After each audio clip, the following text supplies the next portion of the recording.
Good morning, students. Today we are going to read chapter 2 of history, The Earliest People. So let's begin with the introduction part. The earth is over 4600 million years old. जो हमारी पृथ्वी है वो करीब 4600 million years old है, पुरानी है. Scientists believe that life began on earth some 3500 million years ago. और जो साइंटिस्ट हैं उनका मानना है कि जो पृथ्वी पे हमारे जीवन की शुरुआत हुई है वो करीब 3500 मिलियन ईयर्स पहले हुई है. So man evolved over centuries in stages from an ape-like creature to the present day man. और जो मैन है उनका डेवलपमेंट जो है वो पहले कई सेंचुरीज से स्टेजेस में हुआ है. From an ape like creature to the present day man means पहले जो थे वो नॉन ह्यूमंस थे और अब वो ह्यूमंस हो गए हैं. प्रेजेंट डे मैन में उनमें काफ़ी डेवलपमेंट हुआ. Most probably, the human beings of today developed 2 million to 1.5 million years ago. और ज़्यादातर ये मानना है कि जो ह्यूमन बींग्स आज के हैं वो करीब 1.5 से 2 मिलियन ईयर्स पहले डेवलप हुए थे. This process of development is called evolution. और जो ये प्रोसेस है डेवलपमेंट का उसे कहा जाता है evolution. Human beings who lived about 2 million years ago were nomads and hunter-gatherers. अब वो human beings जो कि करीब 2 million years पहले रहते थे उन्हें nomads या फिर hunter-gatherers कहते थे. They moved in groups to hunt animals, fish and birds and gather fruits, roots, nuts, leaves, seeds and stalks for food. और ये जो लोग होते थे, ये जो ह्यूमन बींग्स होते थे जिन्हें नोमैड्स या फिर हंटर गैदरर्स कहा जाता था, ये ग्रुप्स में एक जगह से दूसरी जगह जाते थे जानवरों का शिकार करने के लिए, फिश का एंड बर्ड को हंट करने के लिए. और ये फ्रूट्स को गैदर करते थे, रूट्स गैदर करते थे, नट्स गैदर करते थे, लीव्स गैदर करते थे अपने अपने खाने को प्रिपेयर करने के लिए. They even migrated to other places in search of food, water and shelter once their stock of resources at a place was exhausted. ठीक है. और ये एक जगह से दूसरी जगह माइग्रेट भी होते थे, मतलब एक जगह से दूसरी जगह भी जाते थे खाने की तलाश में, पानी की तलाश में या फिर शेल्टर रहने के लिए. जब उनका जितना भी स्टॉक होता था, जो रिसोर्सेज उनके पास अवेलेबल होते थे, वो एक बार जब ख़त्म हो जाते थे तो वो एक जगह से दूसरी जगह अपने खाने के लिए, पीने के लिए और रहने के लिए माइग्रेट करते थे. So, our next topic is evolution of man. According to scientists, human beings and apes developed from a common ancestors but evolved independently after they separated from their. अब साइंटिस्ट का मानना है कि जो ह्यूमन बींग्स हैं और जो apps थे, मतलब कि जो पहले नॉन ह्यूमंस थे, वो डेवलप्ड हुए एक कॉमन एंसेस्टर से, बट दे इवॉल्व इंडिपेंडेंटली. इनका जो डेवलपमेंट हुआ, जो चेंज हुआ, वो इंडिपेंडेंटली हुआ after they separated from their common ancestors. जब ये अपने कॉमन एंसेस्टर्स से सेपरेट हुए, अलग हुए, तब इनका डेवलपमेंट हुआ. The earliest human beings are believed to have evolved in Africa and then spread elsewhere. और ये माना जाता है कि जो पहले ह्यूमन बींग्स थे वो कहाँ डेवलप हुए, पहले अफ्रीका में, एंड देन उसके बाद ये बाकी सब जगहों पे स्प्रेड हो गए. The body structure of the earliest humans evolved over time. और जो बॉडी का स्ट्रक्चर था पहले ह्यूमन्स का, वो समय के साथ साथ डेवलप हुआ. An important change of the first human-like creature was the ability to stand on their feet and walk upright. और जो सबसे महत्वपूर्ण बदलाव हुआ सबसे पहले ह्यूमन लाइक क्रिएचर्स में, वो था ability to stand on their feet. मतलब अपने फीट पे खड़े होने की जो क्षमता है और सीधी तरफ चल पाने की, walk upright, like you can see in the picture, कि आप जब वो अपने फीट पे, पहला जो डेवलपमेंट हुआ, जो सबसे इम्पॉर्टेंट चेंज था, वो था अपने फीट पे खड़े होना और अपराइट डायरेक्शन में चल पाना. Then they no longer supported themselves with their arms to walk. और फिर उसके बाद इन्होंने अपने आर्म्स की मदद नहीं ली, सपोर्ट नहीं लिया वॉक करने के लिए आगे. फिर धीरे धीरे उनके थम्स डेवलप हुए, जिससे वो किसी भी ऑब्जेक्ट को ग्रिप कर सकते थे, मतलब पकड़ सकते थे। The brain size increase while their jaws became smaller, और उनका जो ब्रेन का साइज है वो धीरे धीरे इंक्रीज हुआ जब उनके जॉज जो थे वो स्मॉल हुए। They eventually came to resemble the modern man called Homo sapiens, और फिर ये बाद में रिसेंबल हुए एज अ मॉडर्न मैन जिसे कहा गया Homo sapiens. The main sources which helped scientists trace the origin of human beings were fossils. अब जो सबसे महत्वपूर्ण सोर्स था जिसने साइंटिस्ट की हेल्प की ह्यूमन बींग्स की शुरुआत कहाँ से हुई उसको ट्रेस करने में, वो था fossils. These are the remains of the earliest plants and animals that were buried under the earth and had hardened with the passage of time. और ये क्या है, फॉसिल्स क्या होते हैं? ये वो बची हुई चीज़ें हैं प्लांट्स और एनिमल्स की पहले की, जो कि पृथ्वी के नीचे दबी हुई हैं और समय के साथ साथ ये कठोर हो चुकी हैं. Gradually, these fossils got converted into rocks, and by studying these, we were able to trace the evolution of mankind. और धीरे धीरे ये जो फॉसिल्स हैं ये पत्थर में कन्वर्ट हो गई हैं, और इसको स्टडी करने से हम जो है मैनकाइंड का जो एवोल्यूशन हुआ है, उनका कैसे डेवलपमेंट हुआ है, उनके अंदर कैसे चेंज आया है, वो हम ट्रेस कर सकते हैं. Next topic is sites. Sites are places where remains of things such as tools, weapons and buildings are found. Sites जो है वो जगहें होती हैं जहाँ पे कुछ इस तरह की चीज़ें मिलती हैं, जैसे कि टूल्स, वेपन्स, बिल्डिंग्स, है ना, औजार, हथियार या फिर किसी भी तरह की इमारत पाई जाती है, उसे हम क्या कहते हैं, sites. These may be found buried under the earth, on the surface of the earth and sometimes even under water.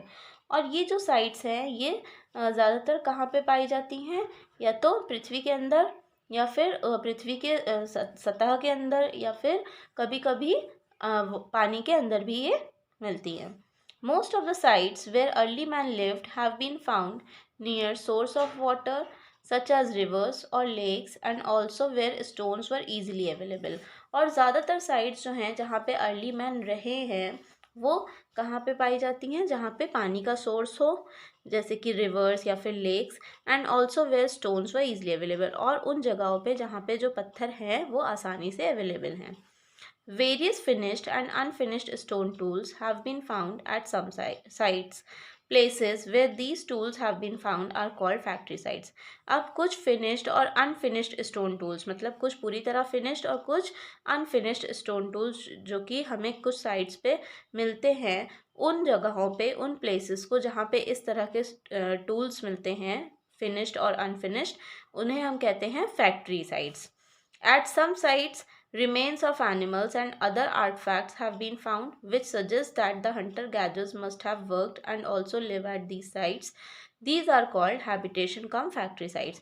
और कुछ sites जो हैं जहाँ पे जो animals के remains हैं, पहले जो animals थे, artifacts थे, उनकी जो बची हुई चीज़ें हैं जो पाई जाती हैं, जो ये suggest करती हैं कि यहाँ पे hunter gatherers जो हैं वो काम किए थे और यहाँ पे रह चुके इन sites पे. इन साइट्स को कहा जाता है habitation come factory sites. Our next topic is the Stone Age. The Stone Age refers to the period when stone was used for making tools and weapons. अब Stone Age जो है ये उस टाइम पीरियड को refer करता है जब stone का इस्तेमाल किया गया टूल्स और वेपन्स को बनाने के लिए. The early humans used stone to make simple tools for hunting, cutting meat, roots and fruits and clearing forest. और अर्ली ह्यूमंस जो होते थे वो इन स्टोन टूल्स को किस तरह बनाते थे, दे मेक सिंपल टूल्स, ये थोड़े आसान टूल्स बनाते थे जो कि हंटिंग के लिए इस्तेमाल किया जा सके, शिकार करने के लिए, मीट को कट करने के लिए, रूट्स और फ्रूट्स को कट करने के लिए, और जंगलों को क्लियर करने के लिए. So bones, animal horns and pieces of wood were also use for making tools. और हड्डियाँ और जो जानवरों के सींगें होती थी और जो कुछ वुड के टुकड़े होते थे उसका भी इस्तेमाल किया जाता था टूल्स बनाने के लिए. The Stone Age can be divided into three periods: the Paleolithic Age or the Old Stone Age, the Mesolithic age और the middle stone age, and the Neolithic age और द न्यू स्टोन एज। अब जो stone age है वो 3 periods में divided है, जिसे palaeolithic age कहते हैं। First is Palaeolithic age, second is Mesolithic age and third is Neolithic age. Okay, so the term paleo means old, the term meso means middle and the term neo means new। अब यहाँ पे Palaeolithic के palaeo का मतलब है old, मतलब पुराना। Term meso का मतलब है यहाँ पे मेसोलिथिक एज में, मेसो का मतलब है यहाँ पे मिडिल, मतलब बीच का। And the term न्यो means new, और यहाँ पे न्योलिथिक्स का नियो का मतलब है न्यू। तो इसमें स्टोन एज की तीनों एजेस के बारे में बताया गया है। So the word lithic has been derived from the Greek word lithos which means stone. और जो लिथिक शब्द है ये कहाँ से डिराइव किया गया है? ग्रीक वर्ड लाइथोस से, ग्रीक शब्द लाइथोस से, जिसका मतलब होता है स्टोन, पत्थर। So let's study about the Palaeolithic age. During the Old Stone Age or the Paleolithic Age, human beings used stone tools for hunting। अब ओल्ड स्टोन एज के समय या फिर पैलियोलिथिक एज में ह्यूमन बींग्स जो थे वो स्टोन टूल्स का इस्तेमाल करते थे हंटिंग के लिए, शिकार के लिए। These hunter gatherers move from place to place in search of food, water and shelter. और ये जो हंटर गैदरर्स थे ये एक जगह से दूसरी जगह खाने के, रहने के और पानी की तलाश में जाते थे। They lived in caves out in the open, on tree tops, in rock shelters, etc। और ये गुफाओं में रहते थे, खुले एरिया में रहते थे या फिर पेड़ों के ऊपर रहते थे। They survived by hunting animals, birds and fish and by gathering fruits, roots, nuts, leaves and stalks। और ये कैसे सर्वाइव करते थे, कैसे रहते थे? ये एनिमल्स को, जानवरों का और पंछियों का और फिश का शिकार करके और फ्रूट्स गैदर करके, रूट्स गैदर करके, नट्स गैदर करके, इस तरह ये खुद को सरवाइव करते थे। They lived in groups as it helped them to hunt large animals and to share food। और ये ग्रुप्स में रहते थे क्योंकि इससे इनको मदद मिलती थी ज़्यादा से ज़्यादा एनिमल्स को हंट करने में और फूड को शेयर करने में। It also provided security against certain dangers. और इससे उन्हें सुरक्षा भी मिलती थी कई तरह के खतरों से। The Palaeolithic age was the longest period of the stone age. और जो पैलियोलिथिक एज थी वो सबसे लंबा पीरियड था स्टोन एज का। It extends from the first appearance of artefacts around 2 million years ago to the end of the last ice age about 10,000 years ago. This period has been further divided into 3 ages. अब जो Palaeolithic as था वो सबसे लंबा period था stone age का, और ये एक्सटेंड हुआ जब सबसे पहले आर्टफैक्ट्स जो थे वो अपीयर हुए थे करीब 2 मिलियन ईयर्स पहले। और ये कब एंड हुआ? To the last ice age, करीब 10,000 ईयर्स पहले। So the period has been further divided into 3 ages. और ये जो पीरियड था आगे चल के 3 एजेस में डिवाइड हुआ, जो कि था lower Palaeolithic age, middle Palaeolithic age और फिर upper Palaeolithic age. Next is Palaeolithic sites. In India, archaeological remains from the Paleolithic age have been found at different sites like Potwar Plateau, Narmada valley, Son valley and Chota Nagpur plateau इन झारखंड। अब कुछ Palaeolithic sites जो थी वो हैं India में। जो archaeological remains हैं Palaeolithic as के वो कहाँ पाए जाते हैं? डिफरेंट साइट्स पे, अलग अलग जगहों पे, जैसे कि Potwar plateau, Narmada valley, Son valley और छोटा नागपुर प्लेट्यू जो कि झारखंड में। इन जगहों पे पैलियोलिथिक साइट्स है इंडिया की। Archaeologists have excavated many Paleolithic sites in the Deccan region of India, namely Pune, Nasik, and Chirki Nivasa in Maharashtra, Kurnool in Andhra Pradesh, and Hanski in Karnataka। These sites are located in the fertile plains of Tapi, Tapti, Krishna, Godavari, and other rivers of that region। अब जो archaeologist थे उन्होंने बहुत सारी Palaeolithic sites जो हैं वो India के डेक्कन रीजन में एक्सकेवेट की, स्प्रेड की, जैसे कि पुणे, नासिक, चिरकी निवासा जो कि महाराष्ट्र में है, कुरनूल जो कि आंध्र प्रदेश में है, हंसकी जो कि कर्नाटका में है। इन जगहों पे आर्कियोलॉजिस्ट ने बहुत सारी पैलियोलिथिक साइट्स जो हैं वो पाई। दीज साइट्स ये जो साइट्स हैं ये कहाँ पे स्थित है?